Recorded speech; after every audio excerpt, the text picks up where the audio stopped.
Well, when it comes to our economy, there's good news and there's bad news. On one hand, Oregon's latest unemployment rate is at an historic low. That's slightly below the national average, which is also quite low. Yes, but at the same time, inflation is really hitting a lot of Oregonians hard when it comes to their day-to-day expenses.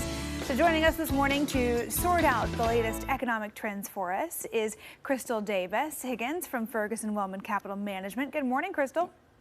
Good morning. Thank you for having me. Thanks for being here. Yeah, we've seen it feels like a bit of a roller coaster this year where the economy is concerned. What does it mean for Oregonians right now that we are seeing a low unemployment rate? It means we have a strong economy and it's likely to stay resilient. You know, when we look at the consumer segment, it's really the backbone of our economy and they make up 70% of GDP. So when unemployment is low, as you mentioned, it's near a 50-year low, slightly lower for Oregon than the national average. That's good. It gives us power to our economy, and theoretically, it means that for any person that's looking for a job, they should be able to find one. We've seen interest rates, though, climb over the last year. Federal Reserve has been raising interest rates. Do you anticipate that they'll do it again, raise rates again? And what impact does that have on those of us here? Yeah, so the good news was a strong economy. The bad news is the Fed has to raise rates to kind of cool it off. And they just had their meeting in Jackson Hole, and they've indicated that they're going to pause at this point. So they just finished the most aggressive rate hike in decades, and they're waiting to see how the economy holds up, how it does. Usually there's a little bit of a lag once they raise rates. So the problem that the Fed is trying to tackle is the inflation issue. Inflation is tricky. It's not a linear path down. It's bumpy. It could spike back up. So the Fed is really trying to make sure that they stamp out any flames of inflation at this point. And the ideal scenario is kind of the Goldilocks situation that we're in right now, where job openings are coming down, inflation is coming down, but we're not seeing complete job destruction or a potentially a severe recession. Is the rise in interest rates having a big impact on the housing market? Because that's a big part of the decision to buy a home is the interest rate. Oh, absolutely. That's the biggest factor. It's been just so difficult for people to get mortgages. The rise in interest rates with the valuations of houses, it's really been difficult for anyone to really secure a mortgage at this point. The mortgage monthly payment is much higher.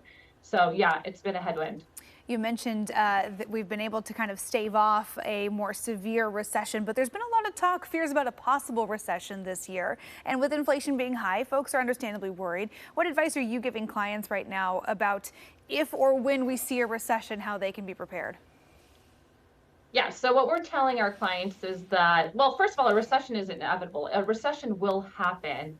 It's just the timing of it is uncertain. And anyone who tries to predict a recession is almost always wrong. Everyone was predicting a recession last year.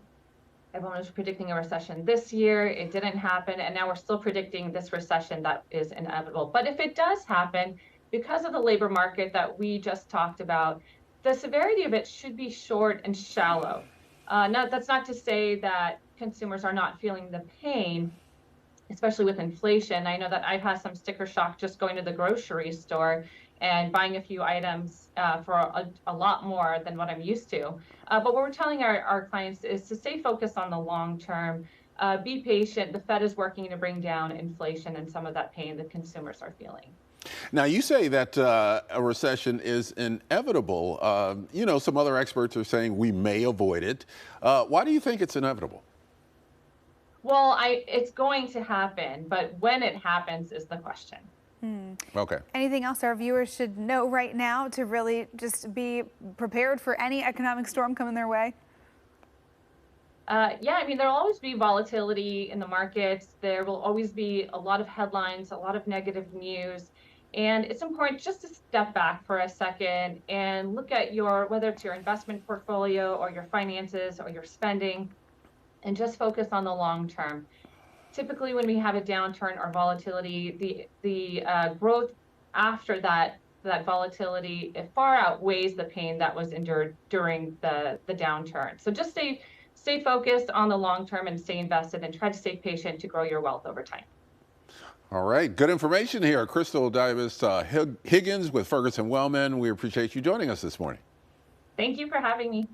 And for more financial advice and money management tips, check our previous Wallet Wednesday segments on coin.com. Click on AM Extra.